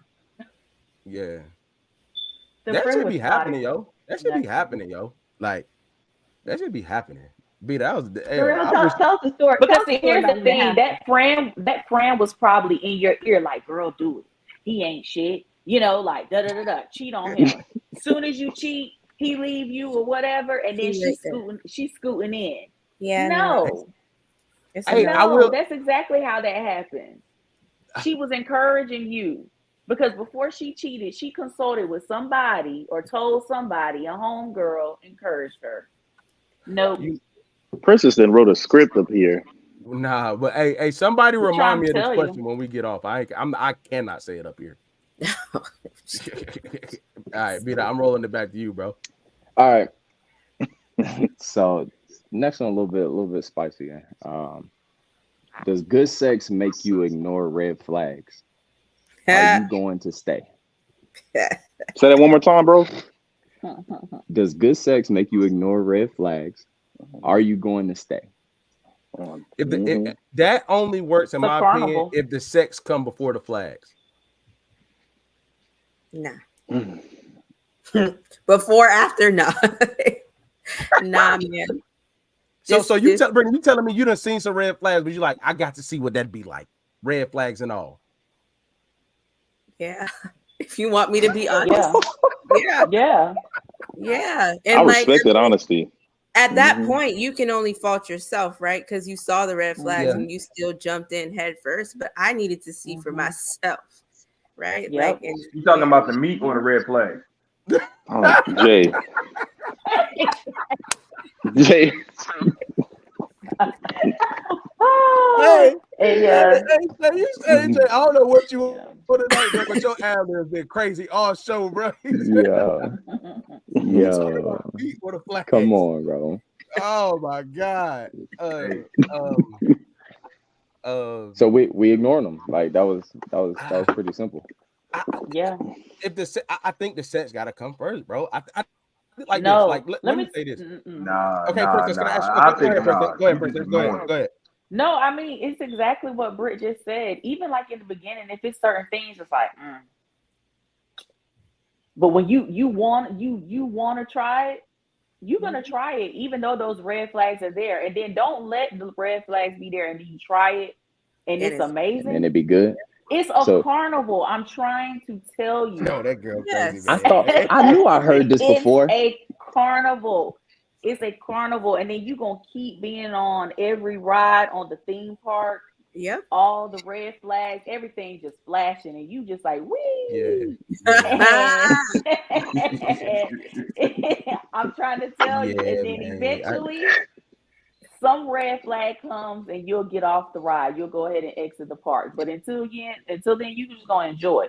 Hey, so ladies, let me ask this. When you say the carnival, right? Before it's carnival-ish, right?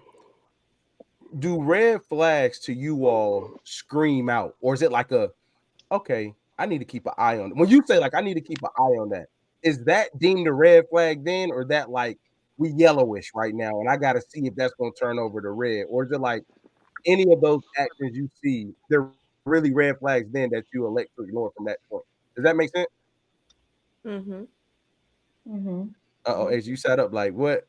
No. No. I sat up because I'm really thinking, because I think to what Britt was saying earlier, I think we noticed them, right? But I think based on our level of attraction to them, what we're curious about when it comes to them, how like we feel about ourselves in that moment, if this person had been pursuing us for a while and we're just kind of like ready, like, okay, I think that really depends. That plays a role, because it could be like, I see the red flag. But is it a red flag when you first see it, Asia? That's what I'm asking. Like when you first identify it. Okay. All right. You know a red flag when you see a red flag. You just have to ask yourself, am I willing to overlook this red flag for X, Y, Z? Because really, you put up with whatever you want to put up with. So if you feel like, all right, cool, like, I don't know, red flag here, but he does X, Y, Z, then you're gonna overlook that red flag. I feel like not all red flags have the same level of like I'm gonna go, I'm gonna leave. There are some red flags that people can still put up with and like be in the situation. So I think it's like you wait to see, is this a non-negotiable? Like that's why we have non-negotiables and not. People can have a red flag that's not a non-negotiable. You know what I'm saying? Hey Jay, what about you? Jay, you seeing the red flag and Stan? Yeah. With the straight face. With the straight face. Hey, I ain't gonna lie. I'm about like them. I'm about to see what the hell is hitting on. Boy, you know what I'm saying? Hey, and then if it's really like that, like she said, now serving ticket number 2. I'm at the carnival too. Shit. He got a whole ride book. Yeah. I think that's more common for a dude though to stay through the red flags. It's more dangerous. Because a lot of times, especially as a single dude, a lot of times we looking for just the sex in the beginning anyway. It might not go no further, once you see those red flags, might not go no further. But I think as a single dude, But Doc, the reason why I say it like this, though, in all honesty, I know we joke around a lot, but to add to Asia's point, red flags, there is different levels of red flags. I think people are throwing that around so loosely now that everything is considered a damn red flag. Like, I mean everything. So it could be just like a simple, great point. Hey, I called you, you didn't pick up. Oh, this nigga playing games. He ain't really serious about me. That's a red flag. It's like, yo, whole time, like, so I think it's being thrown around so loosely. The whole time you digging in something else. All right, next question. Now serving. Hey, look, Jay, now serving ticket number 3. Whole time she calling. You at the carnival. You like, I couldn't like, yo, why you tripping? I'm at the carnival. Whole time you at the carnival. She calling you. You like, well, why you tripping? At the fucking carnival. Hey, boy, I'm telling you, nah. What you said is fact, though. I would say this too. Red flags for guys may look like, I don't know how. This is what I'm gonna say. Also, women, the red flags. I'm a disclaimer before I finish. Like, I don't condone no domestic, no none of that, because guys are crazy sometimes, and they red flags go to different things than what women red flags go to. So I just want to acknowledge that. Like, I'm not even touching on that. Like, but women have the ability, if they red flags is like blood dripping red, man, you might get gutted out at the end of that transaction.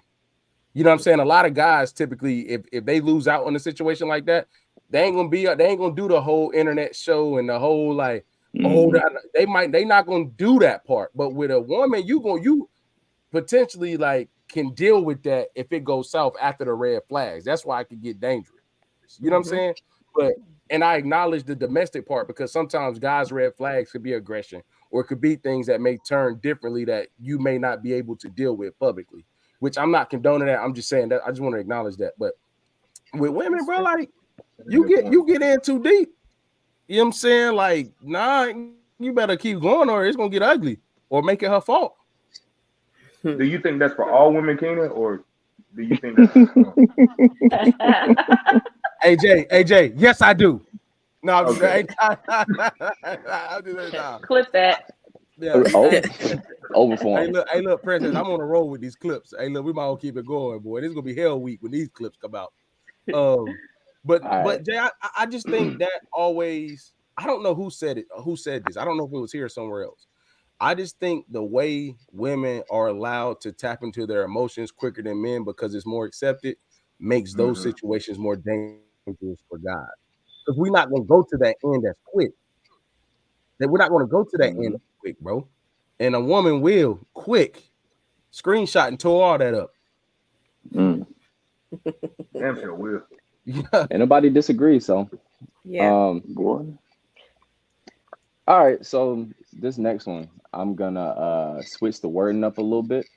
But do you think you can be in love with more than one person?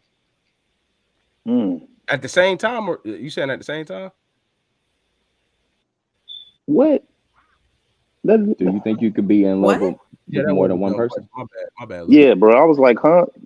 You should have said, I thought about it after I said it. Yeah, I'm sorry. Hey, Lewis gave him that, like, nah, bro, we better than that. Yeah. Come on,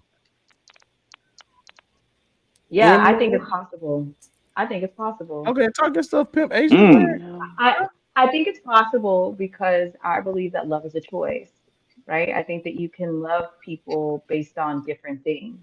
So I do believe that you can, like, that's, and even when we talk about like people that date, that even in like the dating phase, that you can be dating multiple people, right?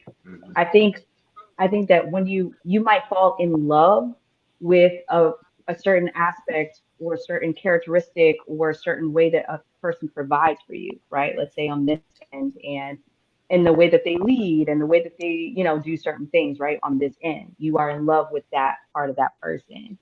And then on this hand, you might be in love with how affectionate they are. You might be in love with how attentive they are to you. I think that you can be in love with two. I think that you can be in love with multiple people at the same time based on what it is that you need and what it is that you're looking for. Because if you're not satisfied with loving um, the parts of them that they don't also give you, if that makes sense. Like you might be like, okay, I need this, so I'm in love with this person. I'm putting in the time, the energy, the effort, and that nurtures that love. I think you can do that for multiple people. I think people have the capacity. I'm gonna go princess I on y'all. agree. I'm gonna go princess. It depends. And Boo. the Only reason she can why say that. Only princess can say that. it depends. Nah, because no, all right, I'm gonna go one way on this. I don't think you can. And just speaking from my perspective, in order to be in love with someone, the capacity to which you have to give yourself to be vulnerable, to put into that person, I think, to truly reach that point of admiration or affection, that feeling, that emotion, I think you have to fully commit. And it's hard to commit that way to two people, in my opinion, to get to that point. I'm gonna say this, man. Yes, and I'm sorry to everybody that don't like this. That's where them opposite sex friends. A lot of people walk around in love with their best friend that's the opposite sex and their partner. I'm telling you, it happens a lot. But they do not. It's like, bro, real talk. It's a lot of people that are really in love with their partners, in love, but they've had this person that they in love with, but they know it could never go that far. They're already in this family. They already been met their partner. They already know. But nah, the time they spent, and this is where people don't know. There's a lot of in love folks that don't never touch physically, but their intimacy level is really high in their interactions. Mm-hmm. And it typically looks like opposite or same sex friends, depending on which way it swing. Not trying to be funny, but like, yo, I think it happens in that way. I think you absolutely can be, because it's like, when you say in love, Asia said it perfectly. You can be in love with people for different reasons. Mm-hmm. You know what I'm saying? And so quantify what in love means. What does that mean to y'all? So I'll give my definition, but I want to open up to the floor before I go on. Go for it. You got it. So if somebody just loves somebody, that's like, I care about you, I look out for you, whatever the case may be. If I'm in love with you, you got something I need. I need that. When I'm in love with you, there's something that you got that I need to make me okay. You understand what I'm saying? Like, there's a part of you or something that you do that really helps me go. You understand what I'm saying? So when you take that same context with the best friend of the opposite sex, like, I'm not talking about those healthy ones. I'm not being funny, but I'm talking about that ones like, damn, like, after a while, I'm getting off the phone. My wife, you on the other line, I'm like, let me call you back real quick. Bro, if you think it does not, I'm telling you. I didn't say it did. I didn't say I thought. I just asked you to. So, Lewis, when you love that person, and then it starts to become in love when they got something that that you need, something that you start yearning for, something that kind of completes your day or completes a part of you. You need that person in order for that thing to be complete. You understand what I'm saying? That's love. You feel like you can't live without that thing. Yes, whatever that's that in love. feeling is. For sure. Mm-hmm. Lewis, do you? Well, never mind. Go ahead. Go ahead. No. Please. No, go ahead. No, I'm not gonna ask that. I'm not gonna ask that here. I thought about it. Now, if I would have did that, y'all know I would ask, but it's not appropriate to ask him here. Okay. It's just all right. I just think for me, if I could give my definition on why I gave my answer, if that's okay. We got time, sir. Yes, sir. I think. I hate Lewis, man. I think that I mean, all that's cool, with everybody saying. I just, for me, and just maybe just my thought process. I really have to hone in and really like to submit myself, my feelings, my emotions, to be vulnerable, to want to connect with someone, to say that I'm in love with you. I've really given you all of me, right? It ain't even about what you give me back. But Louis, It's about what I'm willing to get. It's about what I'm willing to give for you. Have you ever heard somebody say to somebody else, like, I'm in love with the fact that you, and it be something like they just said, individualized, that person does, and they be in love with that thing? Man, I don't know. That ain't love for me, man. Love is not what you do. My love is not defined by what you do for me. My love is defined by who you are and what and my care for you. You get what I'm saying? It ain't about what you do in return. So I'm gonna give you a statement to give an example of something that I was speaking on, right? Like, have you heard, not this exact thing, but somebody can say something like, I'm in love with the fact that you don't judge me. Somebody can need that type of space from someone and really hone it. For, like Asia said, I really love the fact she said different people for different things, right? Like they can lean into something that's not really that serious. Look, bro. Okay, I get what you're saying. I kind of get what you're saying. When there's a need somewhere, small, bigger, and different, and it need to be filled, you can fall in love and shit now. That's all I'm saying. Yeah. Can you be in love? Keenan, Go ahead. I'll remember it. No, I was just gonna say, Keenan, it makes me think about, I think, how many episodes it was ago we was talking about, like, when someone's having an affair or something, like not getting those feelings attached. And I think it's the exact same reason, because I believe that you can be in love with two people at the same time. And if you're doing that, and you have those feelings attached to the other person, then you'll be in love with your spouse and whoever the person is on the side, and it's harder for you to cut that tie. For sure. So you could love your spouse and hurt them, do something knowingly to hurt them, but sit there and say that you're in love with them. I think if you were in love, so if you can't separate the baby in the bathwater, right? If you were in love with your spouse and you're in love with somebody else, I don't think you really, this gonna sound crazy, but Louis, like, this is how I think of what you just said, right? Let's just say it could be true, right? That means the same love that you have for your spouse, you have that same type of you have that same type of love for another person. So that's like, it's easier for somebody, like when you're in love with somebody, you can't really control your feelings over it or how they feel or what you do or how you move, right? So if you were to fall in love with something about someone else, it's just as dangerous, because you can't control that as much as if you just got love for somebody. Like, you cool, but like, I'm straight. Do you feel like one supersedes the other? Say that again? Do you feel like one supersedes the other? Like, if you're in love with two people, you're in love with your spouse for this, but you're in love with that person for that. One supersedes the other. Yeah. So, no, I think it's need based, right? Like, I like, it'll be hard to cut off because you need both of them for you to feel fulfilled. That's where the danger zone comes in. Like, I'm in love with this person for these 3 things. I'm in love with this person for these 2 things. But in order, the issue comes in why I'm not cutting ties, because I need all 5 of them. They just not in the same place. So but I still think the other person with 3 supersedes it, though.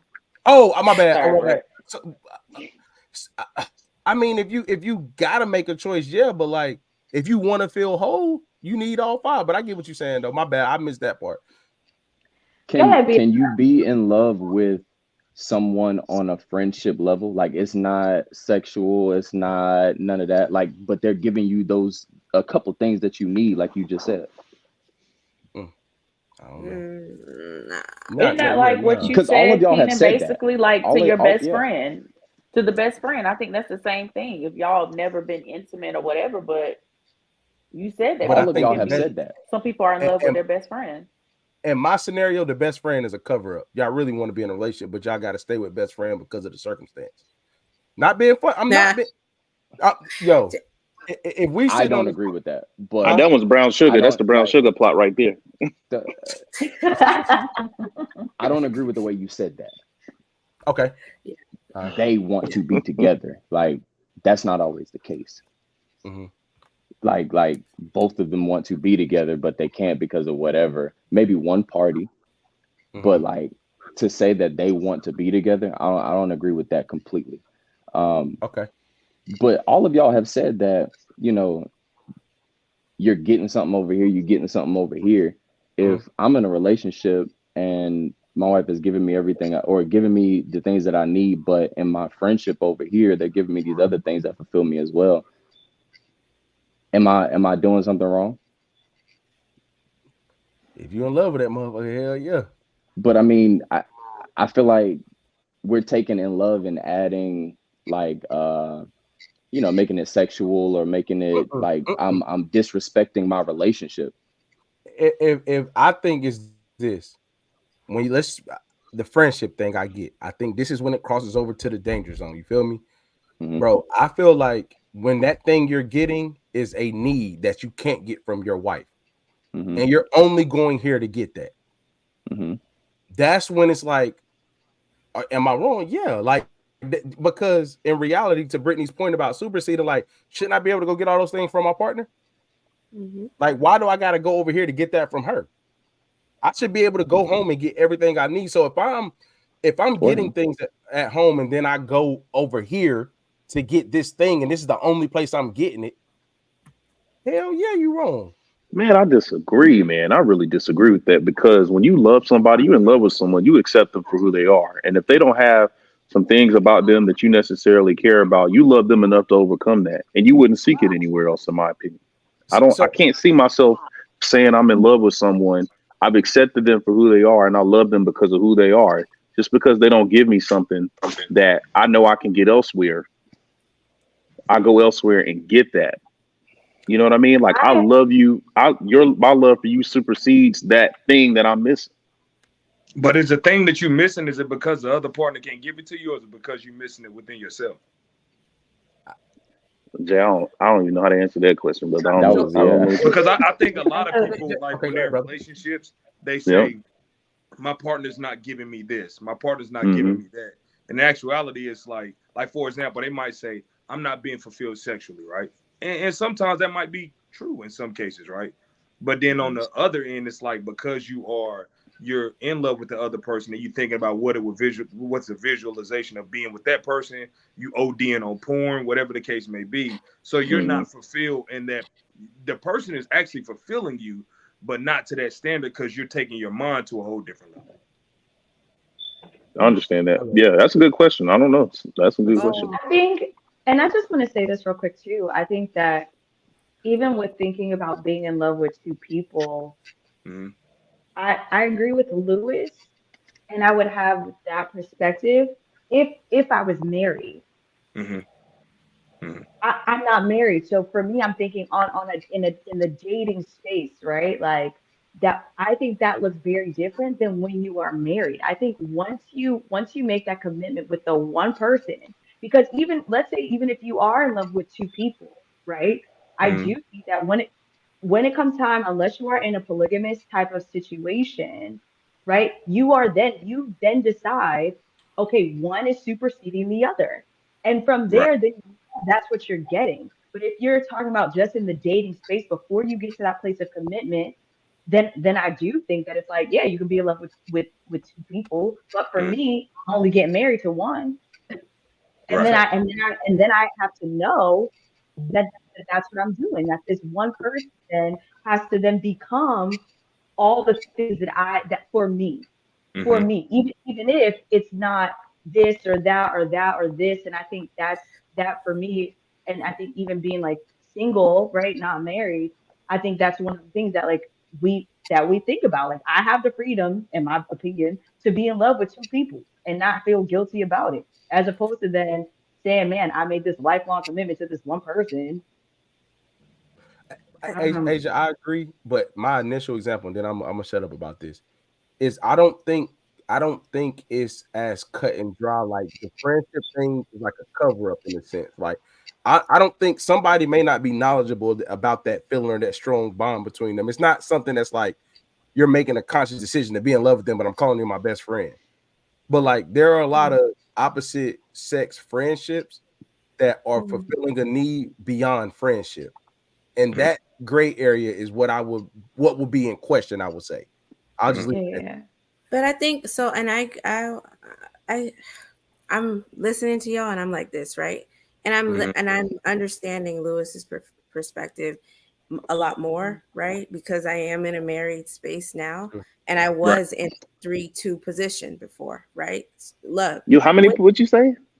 like Keenan used this person has 3 and this person has 2. Oh, I heard that. You said some position using 3 positions. Though. No. Oh, look, hey, look. So, like, can we run Lewis's hearing back? God, dog. I ain't hear that. Oh my God. What? But I feel like when you take this, when you choose, right? Because at that point, one does supersede the other, even though that person doesn't, they only have the 3 and they don't have the other 2. That's when you work on, Lewis, to extend to your point, that's when you work on trying to build the other 2 with that person. Like you communicate, you let them know, like those needs that you was getting over there from number 2, like, okay, it's no longer here, but it's missing in this relationship. So what can I get to get those 2 things? Because ultimately your person should be all 5. Facts. So now we have to build in this marriage, right, to get to all 5 when we started at 3. For sure. That's huge. Thank you. That was beautiful. It was great. Hey, perfectly said, Britt. Yeah. Definitely. Absolutely. All right. I'm gonna skip over my second to last question and go straight to it. Should a woman submit to a man who doesn't pay all the bills? No. And why? Oh God, here. I'm gonna be fine, man. I ain't getting look. Hey, look, that's the fastest she done answered something all night. Yeah. You know what I'm saying? She ain't said nothing on no question. I'm sure Asia and Brittany would agree that Princess is gonna obey. Yeah. I mean, obedience is just oozing out there. It depends. Not her obedience. Her obedience. Not that obedience. She's gonna be obedient to that man. No, man. He got to pay all the bills, Brittany. Every one of them. No, he doesn't. No, he doesn't have to pay all the bills, but like, I'm not submitting to somebody that's. What are you? What's? I almost said something so great. Yeah, I'm not. No, the answer is no. I just feel like we shouldn't be submitting to a man that's not like. What are we putting out here? So I'm gonna ask this. No funny. He paying the Wi-Fi. That energy wasn't there on Friday. Why is the money the marker for It's submission? not. It's not. That was the question, though. Right. You said what, Lewis? It's. Oh, go ahead. No, I'm saying we had another conversation. You guys be sure to tune in to our future episodes. Everybody was in agreement, right? Correct. No one said that. So it was a video that we watched where we talked about that, where somebody said, why does money have to be how someone leads? We said that in another conversation, and we debated that. But today, that response is a little different because I didn't hear that in that conversation. Louis B. I heard that, boy. I'm clipping it. I'm Come up then. confused. What he's saying is, in a previous conversation, there was a scenario similar to this, and this thing did not come up at all. And now that is presented outside, when a certain word or I'm adding this, Lewis did not say this. When certain verbiage come into play, it's hell no. But the same type of situation was presented, and it was like, oh yeah, it's that submission. But you gonna just say it. When it say submit, it's not like you gotta do what you told, don't it? You gotta obey and be obedient. Yeah. There's something it hurt them neck to do that, boy. Look at it, they just hate that, ain't it, both? Isn't it? We don't like that word. The question is if you submit, if he pays all the bills. Is that what the question is? If he does not pay all the bills, will you still submit? Yes, I would. Man. Oh, shout out to Princess. No, I'm being, and it depends. It depends on the man. Okay, all right. He doesn't have to. He does not have to pay all of the bills to be like a leader and worthy of my submission. I don't feel that way. But you can't pay 0 of the bills, and I submit to you. I think this. I I think the submission conversation. I'm sorry. Brittany has left the chat. Oh, I thought she was leaving. Oh no. I'm not. When I hear the word submit, like I'm not submitting to any man other than my husband. And like I had to submit to him to, like Princess's point, like at some point in our relationship, I had to submit in some sort of way. The word submit is kind of rough for me. But when I became his wife, okay, yeah, we could throw submissive around all the time. But when y'all are like talking about like men paying bills, I'm not submitting to every man that I'm dating. Oh, okay, I get that. I get what. Okay. I'm with you. But Brittany, I will say this: a lot of people do marital practices way before marriage, so it's more normalized now for that to happen before the marriage does. Mm-hmm. I will say that, Asia. That's true. That's true. I am like we ain't wrestling submitting where. No. I actually have no problem submitting to my husband. Just because for me it's like, is he leading the household? That's my biggest thing. Is he leading the household? Who am I submitting to? Right? And just being honest, I gotta bring God into this one. Is he submitted to God? Because in that, I just think there's an order in family. And for me, I literally have no problem submitting to my husband as long as he's submitted to the Lord. Like, that's my requirement. Amen. All the other stuff I think could be figured out. I'm gonna be honest with you. Oh, go ahead, Lewis. I'm sorry, bro. No, I would want a woman to submit to me just because I pay the bills, because then it's disingenuous. You know, I would want my whomever, my wife, fortunately I'm married, I would want her to submit because she sees value in what I bring. She knows that I submit to the Lord. She knows that I can lead because it's genuine. I feel like if you only are submissive to me because of what you think I can provide monetarily, then, you know, to me that would be disingenuous, and it'll show it. It's very conditional. It's conditional. Yeah, because correct. if the money gone, then correct. It's over with. Yep. So, well said, bro. Yep. And I will say this to Jay's point and to what you're getting at, Lewis. This is, and Jay said this earlier, and I think it plays a part in this conversation, right? Jay was saying earlier how everybody red flag. Oh my God, you red. You know what I'm saying? And I think people gotta, with people that's worth it, use your discretion. People are adults. I think people gotta go through stuff with people a little more than what they do. You know what I'm saying? I'm not saying struggle love. Please be clear. I'm not saying struggle love. But I think people don't allow experiences to get to learn who a joker is when they in the midst of it. You know what I mean? Like a lot of times it's like, oh no, hell no. Whoa, what? I'm gone. Men and women. But a lot of times you learn like, oh, okay, I can when this went like this, I can get behind him. But that can't happen without experiencing stuff together. And everybody wants to eliminate that. And that's why I feel like we use money. Because I feel like as soon as you go sit down at the table, I can show you my tax return, and you can say how much money I got, but I can't show you how my experiences would like how my actions would transpire in a heated moment, or how my actions would transpire in experiences, right? But I can say, how much do you make? Nah, I can't do that. But a lot of people won't spend the time. And I'm not saying again, I ain't saying no. That is good. I'm not saying be out here doing all that, but like we can't, if it's worth it and you have good discretion and you like this might be worth building. You can't always run at the first little instance, bro. Like stuff happens. You know what I'm saying? And I think we run so quick and call them, like Jay said to his point, a red flag. Like, nah, that's when you realize, like, oh, and this is the other thing, fellas. I'll say this. She ain't gonna be cool while it's rough. She's not gonna be with it while it's rough. But she will, after she calms down, be like, damn, you handle that. Whether she says it to herself or you. It's not gonna be cool when it's bumpy, but guys will be like, man, damn, she all on my neck. Nigga. She don't know if them lights about to be on. Of course she gonna be on your neck. But she about to be outside. See how you handle it though. You know what I'm saying? You know what I mean? But like people don't do that part anymore. So submission has become based upon something very conditional, like you said, Lewis. So that's my only issue with the money part. That's true. Yeah, I'm off that. My bad. Am I tripping? Nah. Bro, you speaking facts, bro. You spoke really well. I just want to hear y'all say it. Cannot. Sometimes you need that verbal confirmation. You did it, bro. Nah, man. I just you know what I do hate to see. I just hate to say when we live in a time where what happened? Oh, that's I think she disconnected. Asia. Asia. Not bad Her yet. service. Got you. But I do think we live in a time where we try to check box the process to death. We try to get everything so within a checklist that we don't fill stuff out no more.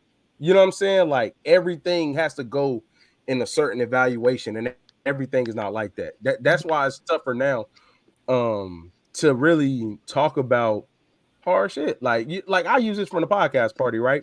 When we talked about the body count thing, right? The body count conversation is really a thing because people want something that they can look at and try to judge you on versus actually getting the experience and seeing what you're like. Oh, I want to know body count because this tells I'm assuming 25 tells me, oh, you were a hoe. What if I got 10 in one night? I was just having fun. That's still a hoe. No, not. Not. We were just in a situation. Yeah, you still a hoe. 10 and 1. That's still a hoe now. That's even more a hoe. But Louis, the point I'm making is there's no thing relationship-wise that you can just see on paper and it be a good determination of what that person's like. Man, nobody want no gangbang. That's why I'm like, you coming over here with that. You tell me that it's really over for you. Hey, Louis, you said nobody want to know what, Louis? I ain't saying it again. nah, hey, tell him what's in his search bar. Oh my God.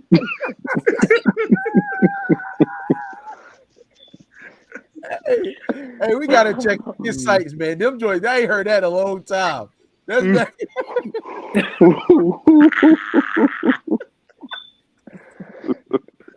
Oh, hey, man. What's the word you type after you type that in?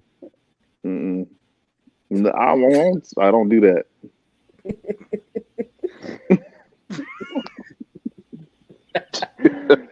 Yo, this dude. Oh,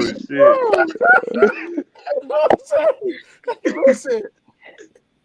Nah. He was thinking about it, boy. I was a bit technical with the term, huh? Oh, man. Oh, yeah, you man. was. That was a bit aggressive. Oh, man.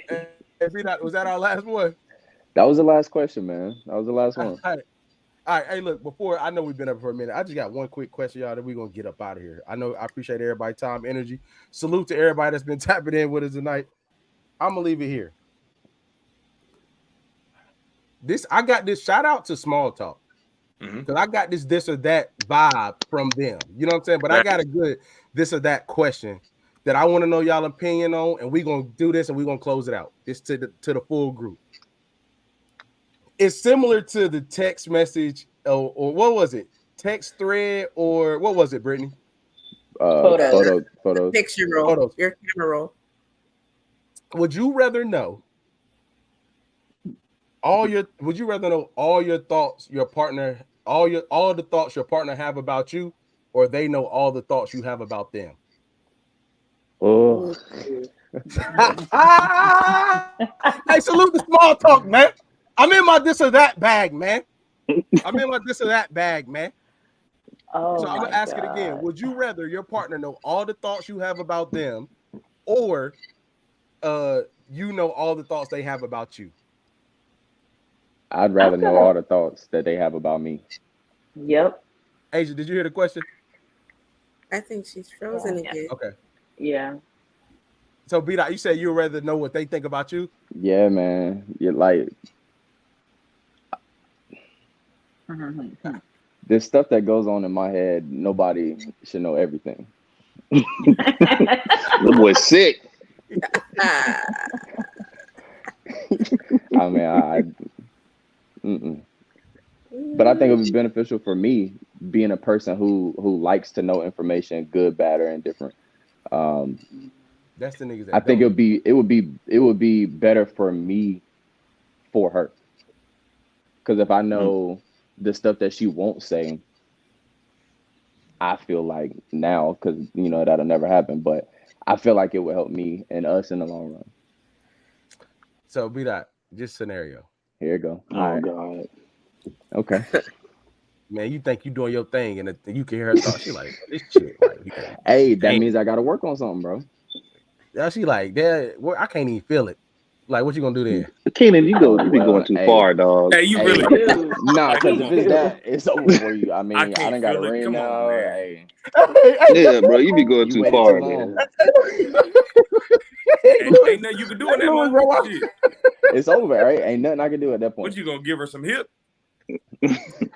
Oh man, I love when Louis get on me, bro. Look. That nigga be going too far, man. Talking about some. Stupid, man. Fritz says, "What would you do? Would you want to know all?" You said you would like to know all their thoughts. Tell me why you picked that one. because I don't want you to know mine. And also, I just want to know like the things, sometimes somebody will just be like looking at you or staring at you or like something like that. And you'd be like, what you thinking about? Or like, and they'd be like, nothing. Or, like, what is something. I want to know those types of thoughts.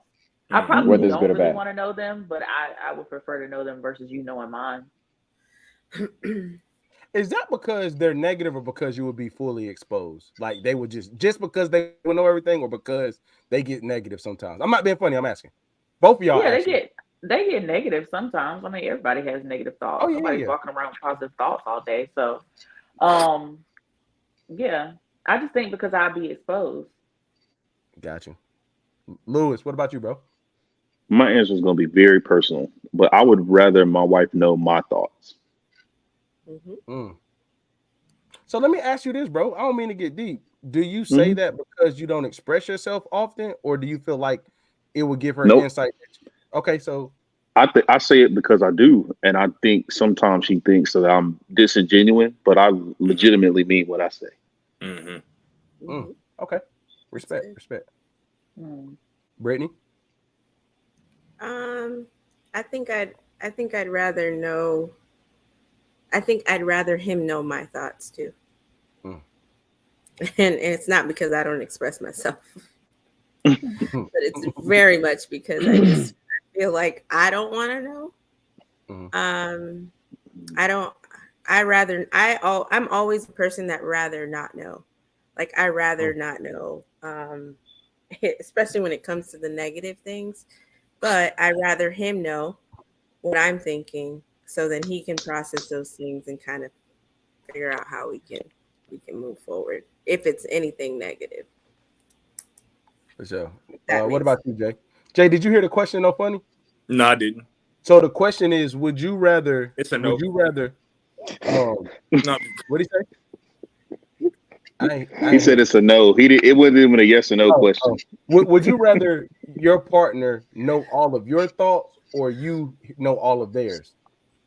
I'd rather them know all of mine. Okay. Yeah. Yeah. Because I kind of I did catch the back end of what Brittany and Louis were saying. Like, yeah, I'd just rather not know. Yeah. I'm good on that. I'm gonna tell mine is very similar to Lewis's, but for a different reason. Like, not because my wife think that I'm gonna be very honest. I've spoiled my wife. And I think sometimes with the level of how I spoil her, she doesn't even understand how much I consider her in everything I do. Man, yes, sir. Yes, sir. Allow her to know how considered she is in everything I do, where she would never have to think that she was never considered.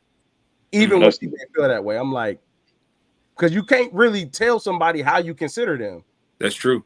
So that would be my thing, because it'd be like, yo, and me and my wife, that real, I'd be like, boy, you are spoiled, man. And she's telling me like, well, that's your fault, and it's true. Like, I did it. So you created that, yeah. You created that expectation. That's kind of what it is. You know, that's the norm. That's the only reason I do it. And otherwise, like, I know the lady's gonna get me, but like half the time I be feeling like I be knowing anyway. You know what I'm saying? Oh my God, this dude. Is there such thing as like emotional cockiness? Because that's what I feel like he is. You know what I'm saying? Therapist, but he only liked it. He only liked it towards. I ain't never shared that story with y'all. No, please tell us. I'm off camera. Hey man, we are the Monday Night Crew. Major salute to my guy B-Dot coming through, showing hella love, man. Appreciate you, my guy. Hey, my bad. We gotta ask Asia. She's back real quick. Asia, would you rather your partner know all of your thoughts or you know all of his thoughts? I want to know all of his thoughts. Is that like the nosiness in you, or are you gonna do something with the thoughts? You understand what I'm saying? A little bit. No, it's a little bit of both, but I just feel like sometimes men don't always articulate what they're feeling. Mm-hmm. And so I would just rather, I don't know, I would want to know. For sure. Similar to what Princess said. Like, you know, when men, they just look at you and you're like, what are you thinking? Am I the love of your life or not? Nah, Like, You know what? Am I the I'm love about of to your give life y'all or the answer. not? I'm about to give y'all the answer. Typically, when we staring at y'all, it is something really good. for sure. Just know Yeah, that when you ever same. catch us staring at you guys, it's a really good thing. It is. So what you normally say, Lewis? Like, man, she's obedient. Right. Hell no. Wrap it up. Hey, man, you know Wrap that it up. obedience, bro. This real week right here. But hey, man, look, we are the Monday Night Crew. Salute to B-Dot, man. We out.